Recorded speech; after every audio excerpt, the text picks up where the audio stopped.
Vous pensiez vraiment qu'on n'allait pas les accueillir avec un tifo après ce qu'ils ont fait à Vinicius? Je vais vous montrer, mais je vais rapidement revenir sur ça, il s'est passé une dinguerie. Voici ce que vient de déclarer l'arbitre qui est ciblé depuis la catastrophe arbitrale contre le Real Madrid. Je ne suis pas sorti de chez moi de la journée. Des gens ont essayé de s'en prendre à mes 9 frères et sœurs, ainsi qu'à mon père de 80 ans. Cette situation devient incontrôlable. Je suis contre ça. Je crois que le modérateur de la page ne pouvait pas dire mieux que ça. C'est le moment idéal de rappeler que le football n'est censé être qu'un divertissement à la base. Malgré tout ce qui peut se passer et à quel point il peut être un soupçon, il faut que ça cesse immédiatement et laisser les professionnels faire leur travail s'il est vraiment douteux. On touche pas à la famille, les gars. Pour en revenir au tifo qui sera là pour accueillir les Citizens, vous ne quitterez pas le Bernabéu en vie. Voici ce qui sera présenté ici en grand. Une grande phrase pour un grand stade. Ici, il n'y a pas de joueur spécifique ciblé. Il n'y a pas d'autre rôle ou quoi que ce soit. On peut s'en prendre à 1000 choses. Mais on vous annonce juste que vous ne ressortirez pas de ce stade victorieux. D'ailleurs, il sera aussi là pour vous accueillir chez lui une seconde fois. Phase finale Ligue des Champions, Santiago Bernabéu, Vinicius. Vous connaissez la suite mieux que moi. On vous souhaite bienvenue chez nous, bienvenue chez les rois d'Europe. Ce soir, c'est la guerre. Il en restera que un à la fin. Ça, c'est la Ligue des Champions. C'est l'ambiance que j'aime. Les supporters du Real ont préparé un tifo. Et sur ce tifo sera inscrit « Vous ne quitterez pas le Bernabéu en vie ». C'est ce qu'on appelle une déclaration de guerre. Ils n'ont pas digéré le tifo par rapport à Vinicius sur le ballon d'or de Rodri. Et je les comprends totalement. Et comme je l'ai dit à l'aller, quand on fait ce genre de tifo, derrière, faut assumer. Bien sûr, en tant que Barcelonais, je souhaite l'élimination du Real. Mais cette guerre de ce soir me hype de plus en plus. Tout ça grâce à cet homme. Pour moi, c'est la dernière chance de Manchester City. Je reste persuadé que le Real est au-dessus de Manchester City. Surtout que maintenant, ils ont pris l'avantage à l'Etihad. Ils seront à domicile. Ça va être très très dur de se les faire à domicile. Mais la forme de cet homme, c'est le seul, c'est mon avis, à pouvoir renverser le match. C'est le seul à pouvoir insuffler cette motivation, cette détermination à Manchester City. Le duo Haaland-Marmoush ce soir, j'ai hâte de voir ce que ça va donner. En tout cas, j'ai hâte de voir le tifo. J'ai hâte de voir ce match. Je suis très très très hypé par ce match. Je pense pas que Manchester City passera malheureusement. Mais il y a toujours 1% de chance. Deux informations majeures avant le match de ce soir. Jude Bellingham est suspendu 2 matchs en Liga. Il manquera la réception de Girona et le déplacement au Betis. Autre information, les supporters du Real Madrid ont préparé un tifo où vous ne quitterez pas le Bernabéu en vie. Ambiance hostile du coup ce soir au Bernabéu en réponse à la banderole affichée par les supporters de City au match aller. Ça risque d'être explosif.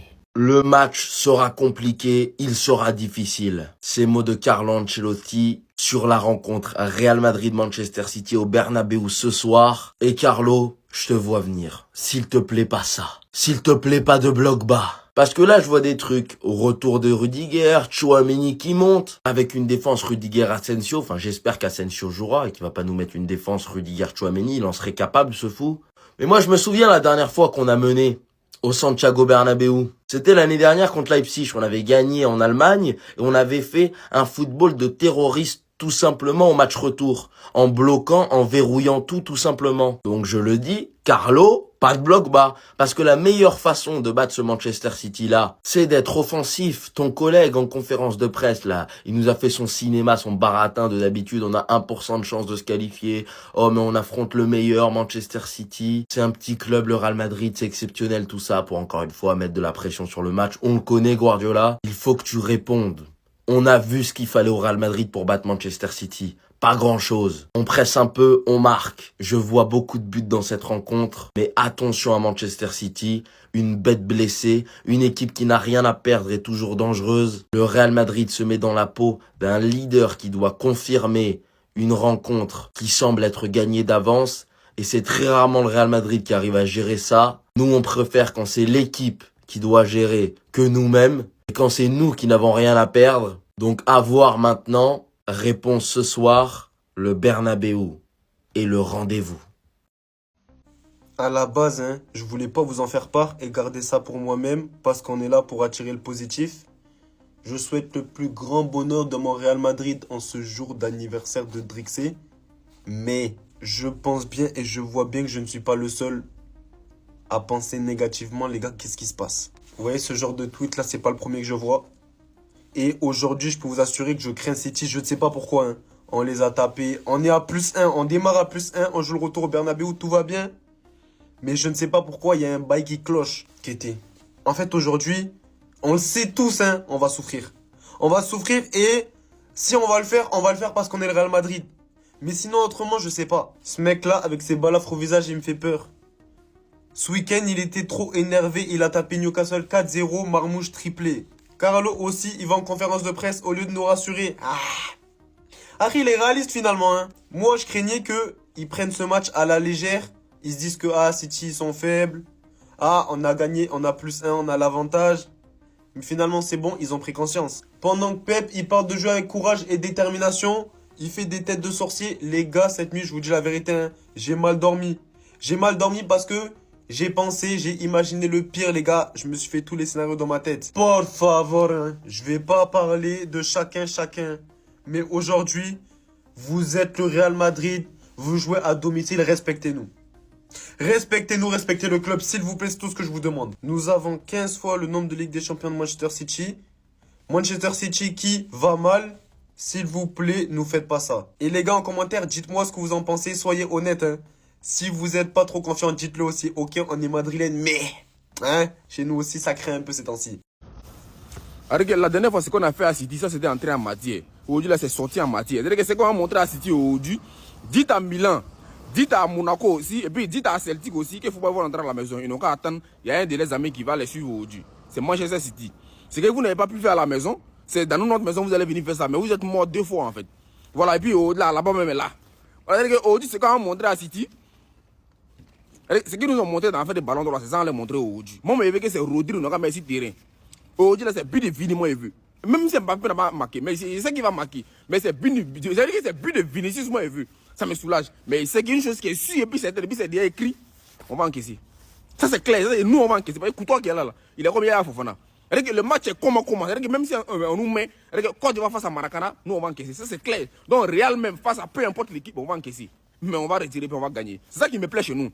On n'encaisse pas pour dormir. On ne fait pas comme Barcelone. Nous, on encaisse et puis on fait ressortir. Voilà, donc aujourd'hui, là, soyez posé l'esprit et zen.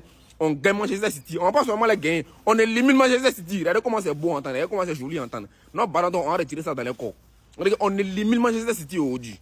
On est ensemble. Voilà les gars, on l'a attrapé. On l'a attrapé Pep Guardiola. Il a avoué avoir menti en 4K. Et quand on dit qu'il vit pour les caméras, c'est réel. Pep Guardiola, il y a quelques jours, il disait que les chances pour City de passer face au Real Madrid au Santiago Bernabéu étaient de 1%. De 1%, il a dit. Sachant qu'il avait seulement perdu 3-2 au match aller. Qu'il avait même pas tous ses joueurs. Parce que 1%, les gars, pour ceux qui ne réalisent pas ce que c'est, c'était les chances de qualification du Real Madrid face à City en saison 21-22. Quand Rodrigo, il a marqué 2 buts dans le temps additionnel pour égaliser. En fait, lorsqu'il a lâché ce mensonge, dans sa tête, en fait, c'était le coach de Hull City. Pas City, Hull City, peut-être Leicester City. Un club qui finit par City, mais pas Manchester. Carrément, tellement le mensonge était gros, Ancelotti, il a dû réagir à ça. Il a dit que demain, avant le match, je demanderai à Pep Guardiola s'il pense vraiment que City a 1% de chance de se qualifier contre nous. Nous ne pensons pas avoir 99% de chance, mais nous pensons avoir un petit avantage. Et le frérot, tellement le mensonge il était gros, il a dû assumer. Pep Guardiola, hier il a dit, j'ai dit que nous avions 1% de chance de nous qualifier. Cette fois, je vous ai menti. Mais oui, t'es un mytho, frérot. On sait que t'es un mytho, tu fais pas les caméras. Parce que là, il faut se dire en vrai, 3-2, c'est rien. Surtout qu'il a joué en vrai, sans Marmouche qui vient de claquer un triplé face à Newcastle. Sans Nico, du coup, sans vrai 6. À l'heure actuelle, pour moi, les chances de City de se qualifier, elles sont à peu près de 30%, 35% même. Le Real Madrid là est grave prenable. Surtout que c'est un des seuls gros matchs qu'ils ont remporté, c'était face à City. Voilà, face à Dortmund, si vous considérez que c'est un grand match. Vous aussi, vous le voyez venir, le but de Marmouche dès les 10 premières minutes. Jour de match et jour de qualification, j'espère, pour le Real Madrid. Ce soir, c'est une mission, éteindre City. Voilà. J'ai pas oublié le 4-0. Je veux la même chose ce soir. Je veux un score d'anthologie.